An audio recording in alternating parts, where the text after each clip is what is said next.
anything? So I think those were both excellent examples. We really are seeing, I think, two newer things that are starting to happen. Is I think that last year was kind of the year of stablecoins, and I think there was a lot of interest in stablecoins, a lot of growth in stablecoins, but I think it's evolving beyond that now. We're calling it this universal liquidity layer. And this universal liquidity layer is much more interoperable. It's getting to a lot of what Kim just spoke about in terms of collateral. It's getting towards more optimized use of cash. It's getting towards multiple options and pathways as on and off ramps. It's getting towards a growing set of yield-bearing products, right? And it's really becoming this liquidity layer that is enabling everything to start to move on chain, because the cash and the payment rails are there to now make it easy to buy other assets on chain. Like, we almost needed this evolutionary step to get this layer working where the financial system itself can start to optimize access, payment, utilization of assets on chain, the things that Cynthia was talking about earlier. So I think there's a lot of demand in this universal liquidity layer to really begin to plug these rails in. A lot of the announcements that Ian and the Ondo team were making earlier around what they're trying to enable with prime brokerage, what they're trying to enable with perps, that's all, I think, illustrative of this universal liquidity layer.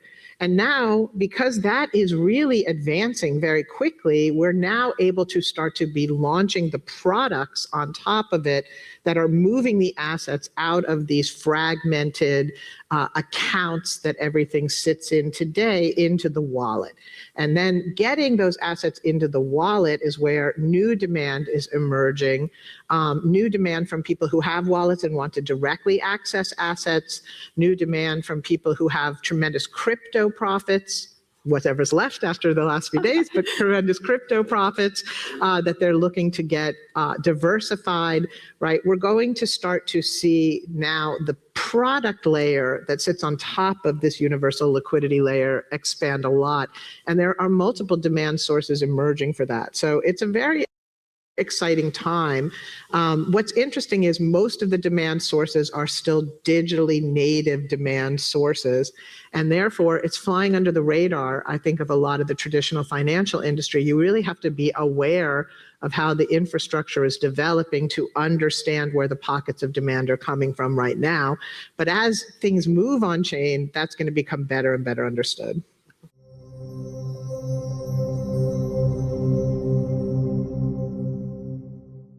There's been some extremely bullish things said over the past consecutive couple of days, primarily the last week, that I feel like a lot of people, it needs to be brought to a lot of people's attention.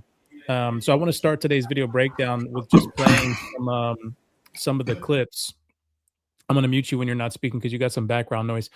Some of the video clips from the Ondo Finance Summit. And then I want to also play a couple of video clips from the Defiant podcast that took place just a day ago, where they had the CEO of Coinbase Institutional say some things.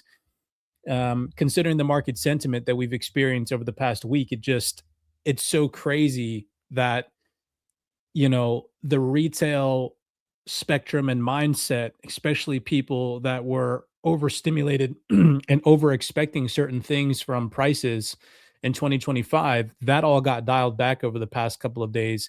But I want to realign all of our followers with what's really happening behind the scenes. The infrastructure is for a fact being built out, and institutional demand and interest is increasing on a granular scale, the likes of which we've never seen before. Now is not the time to be fearful. So, you know, you all just heard from Sandy Call right there. She pretty much mentioned that this is an exciting time to be alive. The infrastructure is in place. We're really going to start to see things move on chain and out of these fragmented silos and start to really transition over into this digital wallet-based infrastructure that she's been talking about for some time.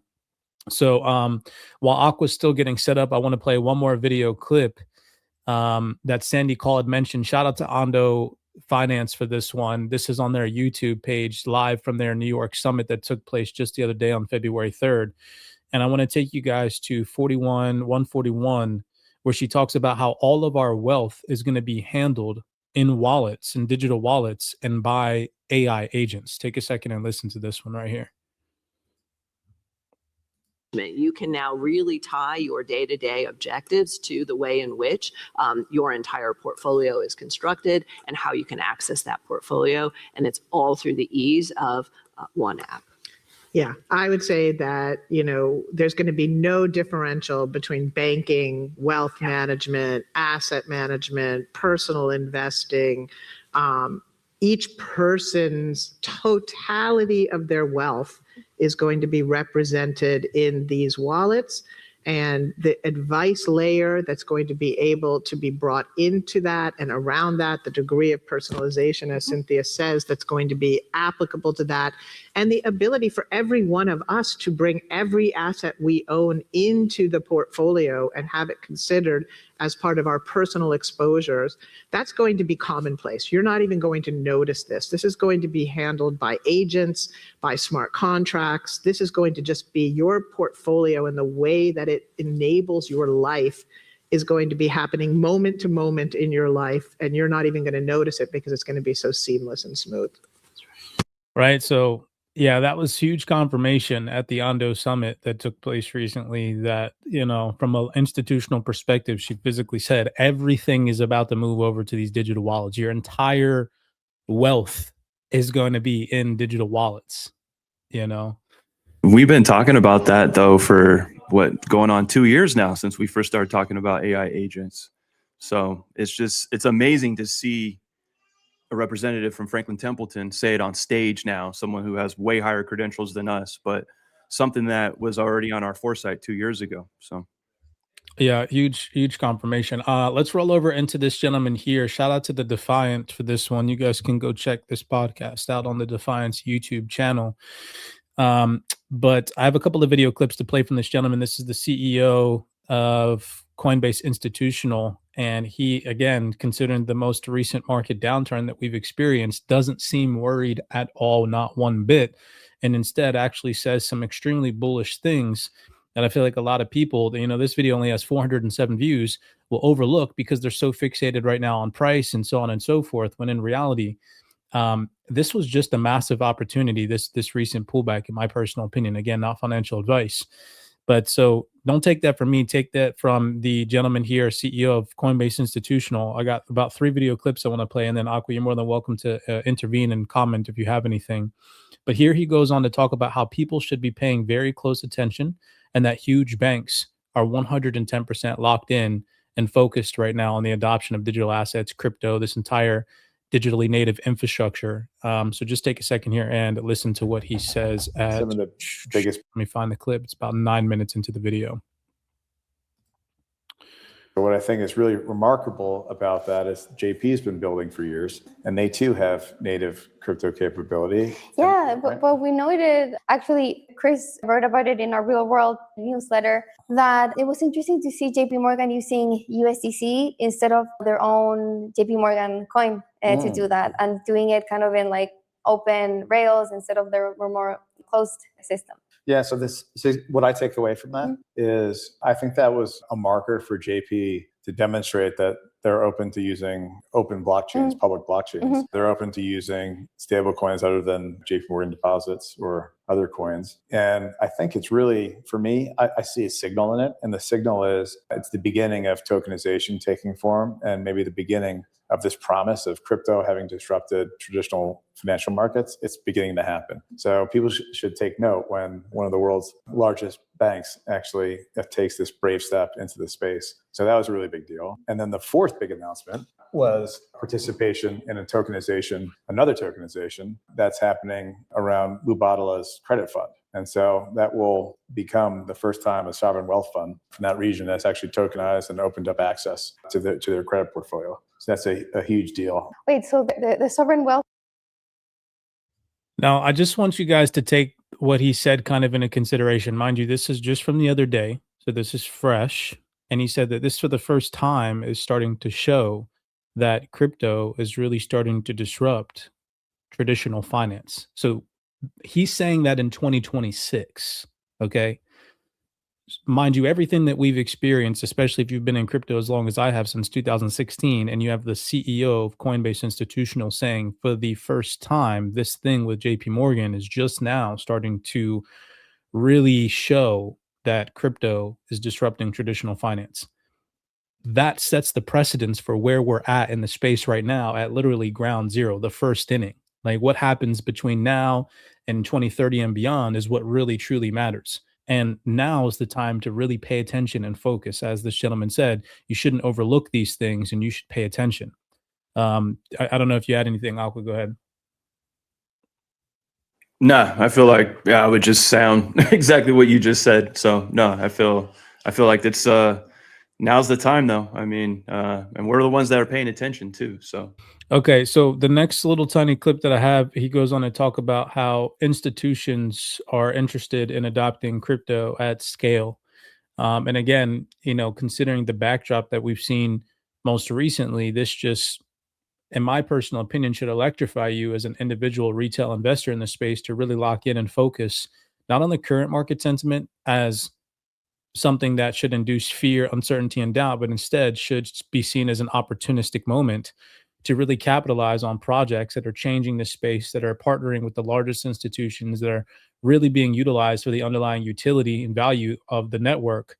And again, that word opportunity is of key importance here. Okay, so just take a second and listen to what this gentleman says. Then I have one more video clip after. Use cases are they interested in? Well, that list is really long and eclectic because when you think about the super big picture that we talked about, why institutions are coming in, they're coming in for the investment case. Maybe they want to invest, but progressively with the passage of the Genius Act, they're now coming in to say, I think I want to enable cross-border payments. And so if you think about that whole section, then you have the list of financial intermediaries, financial services companies, all sorts of people that want to activate for payment-related use cases are actually coming in, and they will use the CDP stack. Remember I talked about the Coinbase developer stack? Yep. And on it are we expose many of the prime APIs. So you can use custody as a service, brokerage as a service, wallet as a service to facilitate payments. And so it's the longest list of really cool firms, many of which have probably in the process of disclosing and making more announcements, but there are amazing integrations. And so that's really the client set that I would stack together as saying that's the group that is looking at us as an infrastructure provider. It's so cool what's happening right now, because I think like for the longest time, that was the theory of how crypto would go mainstream, that you'd see fintechs and banks just like adding it to their back end and using crypto rails, and that the end user would just like see their like traditional just like finance interface and not even know that they're necessarily using crypto. But now that's actually happening. It's really happening. Yeah. It's not even happening like a little bit, it's happening at giant scale. Yeah. So I'm so excited about it. Every time a company onboards and so he said it's not even just happening, it's happening at scale. And what the lady from the Defiant mentioned kind of correlates with the video clip that I played from Sandy Call from Franklin Templeton. She said the same exact thing. Degree of personalization, as Cynthia says, that's going to be applicable to that. And the ability for every one of us to bring every asset we own into the portfolio and have it considered as part of our personal exposures, that's going to be commonplace. You're not even going to notice this. This is going to be handled by agents, by smart contracts. This is going to just be your portfolio, and the way that it enables your life is going to be happening moment to moment in your life, and you're not even going to notice it because it's going to be so seamless and smooth. That this is all about to happen so fast and so granular, but the everyday average individual is not going to know that their, bank app is sitting on crypto rails, is sitting on blockchain rails. It's just going to transition. It's just going to happen. And people like you and I that are watching this space grow and evolve and converge, I'd say, with traditional finance are going to know what's happening. And that's where the opportunity lies, where, once this really takes off, and this gentleman again just confirmed that this is about to start to happen at scale, there isn't going to be an opportunistic moment like this ever again in human history, if I'm being completely honest. Myself and Aqua have been advocates of saying that, once we surpass 6 trillion, 7 trillion, 8 trillion, even $10 trillion plus in market cap of crypto, and once these projects really take off and are actually adopted at scale, we're not going to see the opportunistic, landscape that we're seeing right now ever again in history, So how much longer this is going to last, nobody has a crystal ball, but we all know that real generational wealth is made in bear markets, not bull markets. Where you position yourself in bear markets and pullbacks and discounted environments and fear-induced environments is what actually makes you money in this space once the markets recover. So that was just, again, huge confirmation. Last video clip I have is him just going on to reiterate that this is happening and it's a huge moment for the space. Take a second and listen to the last video clip I have from the CEO of Coinbase Institutional.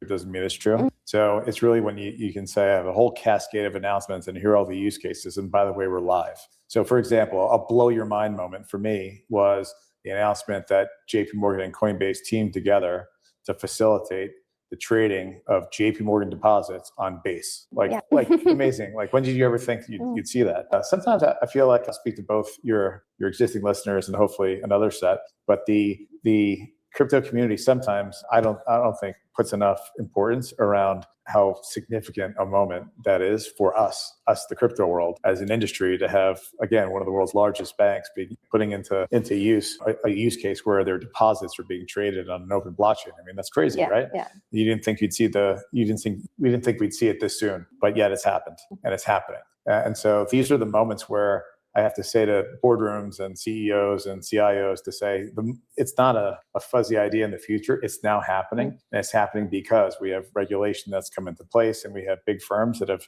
gone into the space and actually set these things in motion. I guess like what's maybe, I don't know your thoughts about this. So that was the last video clip that I had for you guys for the first portion of my presentation today, just to kind of set the tone considering the environment that we've been in for the past couple of months since October of last year, especially considering the valuations of these digital assets. Sometimes it's hard to really separate your mentality from what's happening in the moment from what's going to happen long term. And so I just want to bring everybody back down to earth. If you're still here in this space and you still have a firm belief in the assets that you hold and you understand what it is that you hold and you have a long-term perspective, you're in the right space, because once all of this really kicks in, and according to these individuals that I just showed you all that spoke recently on stage,